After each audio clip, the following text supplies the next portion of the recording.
He walks into the city alone. No letter of introduction in his bag, no coins to speak of. His hands are rough, calloused in the specific way a leather worker's hands are calloused, from pulling coarse fabric through a needle hour after hour. He is somewhere past 40. He is tired in a way that sleep does not fix. And 3 days ago, in a city not far from here, something happened to him that he has not told a single person about yet. You are about to meet the most influential letter writer in the history of the Christian faith. But not like this.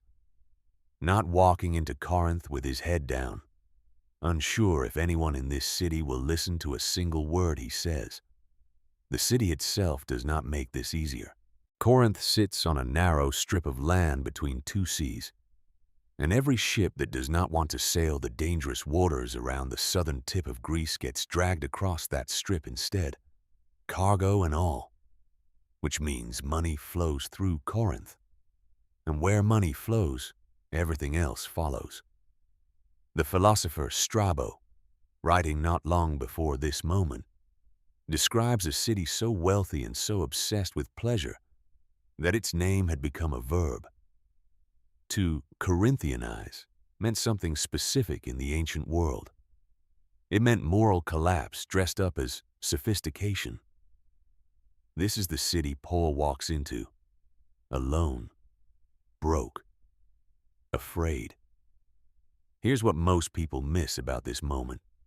We tend to picture the Apostle Paul the way stained glass pictures him, chin lifted, eyes fixed on heaven, radiating unshakable resolve.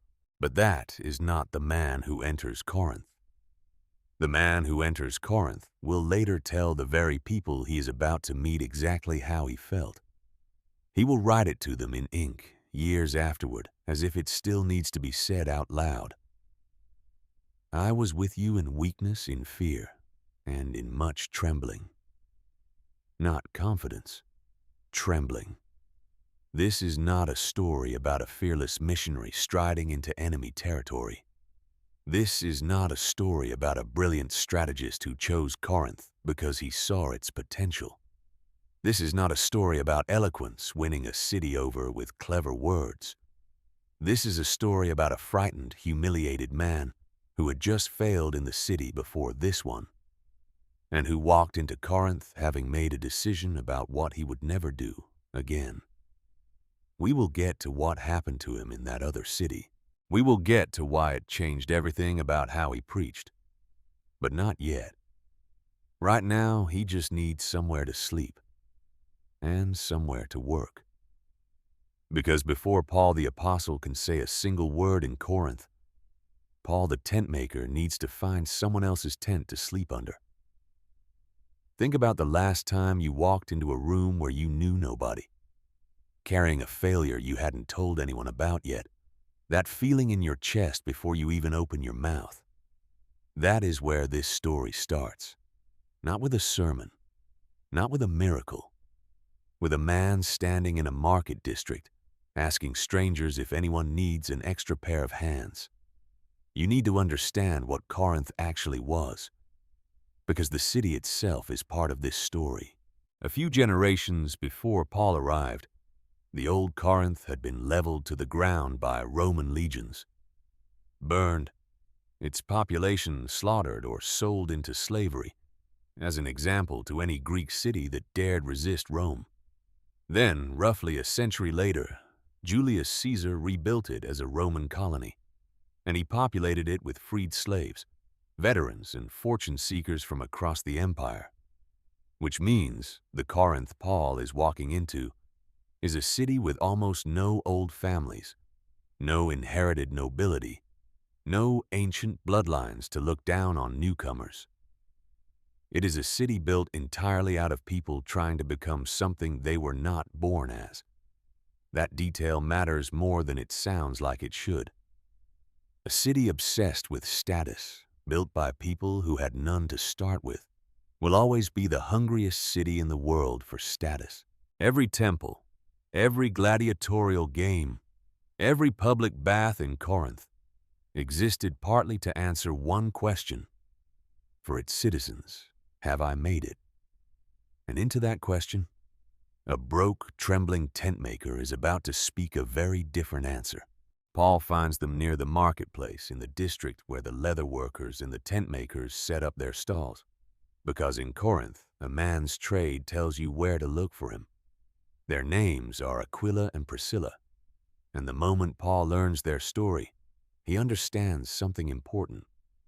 He is not the only person in this city who has been forced out of somewhere else. Aquila is a Jew from Pontus, up on the Black Sea. Priscilla is his wife, and here is something worth pausing on. In 5 of the 7 times the New Testament mentions this couple, her name comes first, not his. In a world where a woman's name rarely preceded her husband's, someone thought it mattered enough to write it that way. Whatever kind of partnership this marriage was, it did not follow the ordinary shape of the ancient world. They had been living in Rome. Then the Emperor Claudius signed an edict expelling Jews from the city, and the Roman historian Suetonius later recorded the reason. Disturbances, he wrote, stirred up at the instigation of Crispus.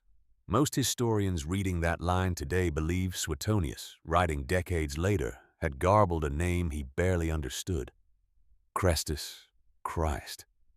A Roman bureaucrat's mangled paperwork, and an entire Jewish community swept out of the capital of the empire because of arguments over a man some of them believed was the Messiah. So Aquila and Priscilla end up in Corinth, refugees with a trade. And when Paul finds them, he finds something rarer than shelter. He finds people who already know what it costs to lose everything for this. You can imagine what that first conversation must have felt like. 3 strangers, all carrying the same calloused hands, all speaking the same trade language of hides and thread and stitching. And somewhere in that conversation, the deeper connection surfaces. Paul moves in. He works with them, day after day, hour after hour, hunched over the same coarse fabric, earning just enough to eat. If you have ever had to start over somewhere with nothing but your hands and a skill nobody was impressed by, you already understand something about this moment that no commentary can teach you. There is no glamour in it. There is only the next stitch, and the one after that, and the quiet hope that tomorrow looks a little more stable than today. This is the part of Paul's ministry nobody puts in the highlight reel. Not preaching, not miracles, just work. Hard, repetitive, unglamorous work, 6 days a week, so that on the 7th day he can walk into the synagogue and do the only thing he actually came to do, every Sabbath. That's where you would find him, reasoning, persuading, trying week after week to show both Jews and Greek God-fearers in that room that the Messiah they were waiting for had already come, and had died and had risen. Some weeks it must have felt like shouting into a closed room, but mostly what he felt was the weight of it, the financial precariousness, the uncertainty of whether this would work at all. And underneath both of those, something heavier, the grief of a man who used to be one of the most respected scholars in Jerusalem, trained at the feet of the great teacher Gamaliel, and who now spends his days stitching leather in a rented room, hoping someone in Corinth will listen to him on a Sabbath afternoon. And then, for a while, the room does listen. Silas and Timothy arrive from Macedonia, bringing news and probably bringing funds too, and something shifts. Paul stops splitting his time between tent making and teaching. He gives himself completely to the Word, testifying urgently now that Jesus is the Messiah. You would think that urgency would win people over. Instead, it does the opposite. The opposition in the synagogue doesn't soften. It hardens. At some point, the pushback turns from disagreement into open hostility, into something close to blasphemy hurled in Paul's direction. And here is where Paul does something you need to picture clearly. He doesn't quietly slip out of the synagogue and find somewhere less confrontational to teach. He shakes the dust from his garments. a gesture with real weight in that culture, a symbolic verdict against the room, and he says the responsibility for what happens next is no longer his to carry. Then he walks out, and he doesn't go far. He sets up right next door, in the house of a man named Titius Eustace, a Gentile God-fearer whose front door opens directly beside the synagogue wall. Every single week, the men who rejected Paul's message would walk past that house on their way to worship. They could not avoid it if they tried. This was not retreat. This was Paul planting a flag exactly where his opponents would have to look at it. So let's pause here for a second. A rejected, penniless tentmaker just planted a church next door to the men who threw him out. That alone should tell you something about how this story is going to end, because it does not end with Paul quietly giving up on Corinth. If a video like this one is helping you see these Bible stories in a way you haven't before, take a second and hit subscribe. It genuinely helps this channel keep making them. And drop a comment telling me where you're watching from. I read every one. Now, back to Corinth, because the story is about to get a lot more dangerous. Not everyone in that synagogue stays hostile. Crispus was the ruler of the synagogue, the man responsible for its order, its teaching, its standing in the Jewish community of Corinth. And Crispus believed. Not just believed quietly in private either. He was baptized, publicly, along with his entire household. Picture what that meant. The highest-ranking Jewish leader in Corinth just declared in front of everyone that the man his own community had rejected was right. That is not a small ripple. That is a leadership crisis for the opposition, and it makes everything more dangerous for Paul, not less, because now this isn't a marginal dispute between a tentmaker and a few skeptics. This is starting to look, to the establishment, like something that has to be stopped. You know what it feels like when the stakes of something you're doing suddenly jump higher than you expected. The moment a private disagreement becomes public. The moment people who ignored you start paying attention, and not in a good way. That is exactly where Paul is standing now. Not safer because someone important believed him. More exposed. Here's the part most retellings skip. What happens next is not recorded as a triumphant moment. It's recorded as a moment of fear so specific that God has to address it directly. One night. We aren't told exactly when, only that it happens in this stretch of Paul's ministry in Corinth. Paul has a vision, and in it, the Lord speaks to him with a command that only makes sense if Paul was, in that moment, deeply and specifically afraid. Do not be afraid, but speak, and do not keep silent. For I am with you, and no one will attack you to hurt you. For I have many people in this city. Read that again. Not, you're doing great, keep going. Not a vague word of encouragement. A direct address to a specific fear. The fear of physical violence. The fear of being silenced. The fear that maybe this whole mission was about to collapse the way it just had. Publicly, humiliatingly, in the city before this one. And notice that last line especially. I have many people in this city. Not people I am about to send.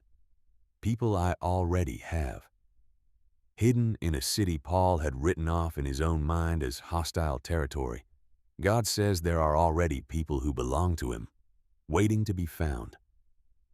Paul stays, 18 months all told, teaching the word of God among them, and then the opposition makes its move.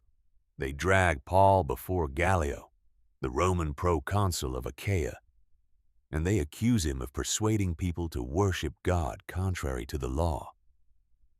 This is not a small threat. A guilty verdict here could have ended Paul's ministry, possibly his life, and set a legal precedent making it dangerous for the gospel to spread anywhere in the Roman world. Gallio doesn't even let Paul open his mouth to defend himself. Before Paul can speak a word, Gallio turns to the accusers and tells them, essentially, that this is an internal religious dispute among Jews, a matter of words and names and their own law, and Roman courts have no interest in ruling on it. Case dismissed. He has the accusers dragged out and beaten in front of the very judgment seat where they thought they'd win. Here's the detail historians find remarkable. We actually know, with unusual precision, exactly when this happened. An inscription discovered at Delphi records Gallio's term as proconsul, and it anchors this entire event to around the year 51. Of everything in Paul's life, this is one of the very few moments we can date almost to the year, because a Roman bureaucrat's indifference happened to get carved in stone. Gallio never became a believer. He probably forgot about this case within the week. But without meaning to, without caring to, a pagan Roman official just established something enormous, that this new faith, at least for now, would be treated as a protected sect of Judaism under Roman law, rather than an illegal cult to be crushed. Sometimes the hand of providence doesn't look like a miracle. Sometimes it looks like an indifferent official who couldn't be bothered to listen. Think about how many moments in your own life might fit that same description. Not the dramatic answered prayer, not the burning bush, just a door that should have closed and didn't, for reasons that had nothing to do with you and everything to do with a plan you couldn't see from where you were standing. Paul eventually leaves Corinth. But before he does, and after he does, someone else steps into the story. His name is Apollos, a Jewish teacher from Alexandria, a city famous across the empire for its library, its scholarship, its rhetoric.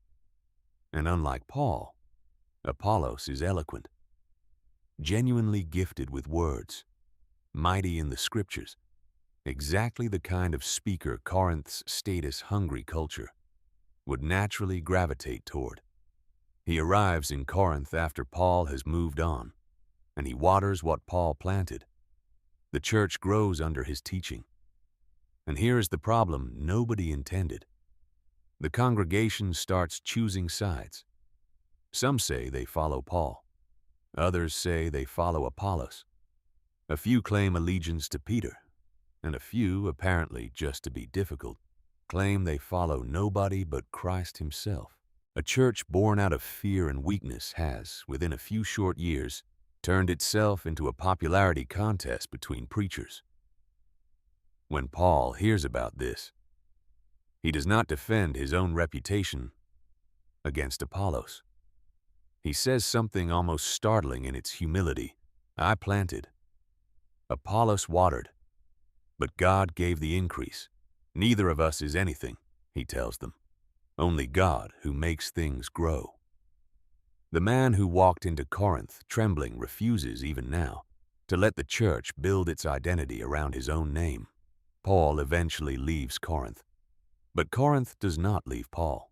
A year or two later, word reaches him that the church he planted, this fragile, fractured, scandal-prone congregation, full of new believers who still think and argue and sin like the city they came out of, is tearing itself apart. Factions forming around which teacher people prefer. A member sleeping with his father's wife while the church does nothing. Believers suing each other in pagan courts.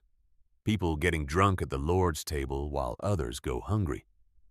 Chaos over which spiritual gifts matter most. This is not a healthy church. This is a church you might expect Paul to write off.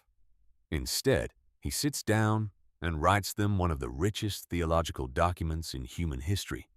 To this specific congregation, not to some idealized, disciplined community, but to these people with these problems, Paul writes the words that would later be read at more weddings than almost any other passage in the New Testament. Love suffers long and is kind. Love does not envy. Love does not parade itself. is not puffed up. He is not describing an abstract virtue to people who already have it.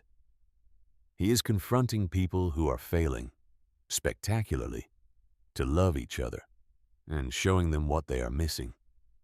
And to this same congregation, arguing about status and gifts and who follows which teacher, Paul writes the earliest written record we have of the resurrection appearances of Jesus.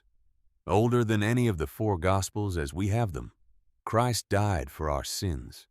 He was buried. He rose on the third day. He appeared to Peter, then to the 12, then to more than 500 people at once, most of whom, Paul adds, were still alive and could be asked about it directly. Here's what most people miss about that detail. Paul is not just stating a creed. He is inviting cross-examination. Go ask them yourselves, he says. This is not a private religious feeling. This happened in public, to specific, named, still living people. Now here is where we go back to that other city, the one nobody has named yet. Before Corinth, Paul stood in Athens, on Mars Hill, in front of the philosophers of the greatest intellectual center in the ancient world, and he tried something different. He quoted their own poets back to them. He built an argument in their own philosophical style, reasoning his way toward the unknown God they had an altar to. And when he got to the resurrection, some mocked him outright. Others said politely, "We'll hear you again sometime," which in that culture was simply a courteous way of saying no. Paul walked away from Mars Hill having convinced almost no one. A brilliant argument, delivered in the philosopher's own language, and it landed nowhere. That is the humiliation he was carrying when he walked into Corinth. That is what he had decided. Somewhere on the road between those two cities, he would never do again. You have probably had your own version of Mars Hill, a moment where you brought your best argument, your best effort, your most polished version of yourself, and it still wasn't enough. It still landed nowhere. And you had to decide, walking away from that room, what you were going to do differently the next time you had to speak. And I, brethren, when I came to you, did not come with excellence of speech or of wisdom, declaring to you the testimony of God. For I determined not to know anything among you except Jesus Christ, and him crucified. I was with you in weakness, in fear, and in much trembling. And my speech and my preaching were not with persuasive words of human wisdom, but in demonstration of the Spirit and of power, that your faith should not rest on the wisdom of men, but on the power of God. The Greek word Paul uses here for wisdom is Sophia, the very thing Corinth prized above almost everything else. Corinth loved clever speakers. It loved polished argument, the kind of self-assured confidence that filled its marketplaces and its courts. And Paul walked in and deliberately refused to compete on those terms, not because he couldn't, because Athens had just shown him what happens when the gospel gets dressed up in someone else's wisdom. It gets applauded and it gets ignored. So, in Corinth, he tried the opposite. He came in trembling. He came in with nothing to prove, and it worked. Not because fear is a strategy, but because a gospel that depends on human eloquence will always collapse the moment someone more eloquent walks into the room. A gospel that depends on the power of God does not have that problem. Years later, writing to this same congregation again, Paul puts language to something he seems to have learned permanently in that season. He had asked God 3 times to remove a source of suffering in his life. We don't know exactly what it was, only that he calls it a thorn in his flesh. And God's answer was not what Paul asked for. My grace is sufficient for you, for my strength is made perfect in weakness. The word for grace there is charis, not simply unearned kindness, but a strength that gets handed to you precisely at the point where your own strength runs out. Paul did not learn that truth in a season of triumph. He learned it walking into a hostile city, broke, humiliated, and afraid, with nothing to offer but a willingness to keep speaking anyway. Maybe you are in a season like that right now. A new job you don't feel ready for. A new city where you don't know a single face. A conversation you have to have tomorrow that you would give almost anything to avoid. You keep waiting to feel strong enough first. Paul never got that. He got the vision instead. Not you are strong enough, but I am with you. And for him, in that city, that turned out to be enough. This is not a story about a number of converts. This is not a story about a clever missionary strategy. This is not a story about a man who had it all figured out. This is a story about what God chooses to build with when a person has nothing left to bring but their fear, and shows up anyway. So here's what Corinth actually teaches us. 3 things worth carrying with you. First, the factual truth. Paul's most theologically rich, most enduring ministry did not come from his most confident season. It came from his most afraid one. The letters that gave the world the resurrection creed and the definition of love were written to a broken, immature, scandal-ridden church by a man who walked into that city trembling. Second, what that means for you personally. God was never waiting for Paul to stop being afraid before he used him. He met Paul in the fear itself at night in a vision, with a direct word for the exact thing Paul was carrying. If you are waiting to feel ready, waiting to feel confident, waiting for the trembling to stop before you believe God could use you, you may be waiting for a condition God never required. You might be carrying your own version of that Corinth moment right now. A room you have to walk into tomorrow that you are dreading. A conversation, a diagnosis, a decision, a fresh start you did not ask for. You do not need to walk in there with your hands steady. Paul didn't. You just need to walk in. Third, and this is the one worth sitting with, the love chapter, the one read at nearly every wedding, the one about patience and kindness and not being puffed up, was never written to people who had already mastered it. It was written to people who were failing to love each other in real, ugly, specific ways, which means grace was never reserved for the people who had it together. It was written for the people who didn't. So let me ask you this. Have you ever felt like you were too broken, too weak, or too disqualified for God to actually use you? Tell me in the comments below. I would genuinely like to know. Paul walked into the sin city of the ancient world with empty pockets and a trembling voice, and God said, I already have people here. Maybe the city you are walking into right now is not so different.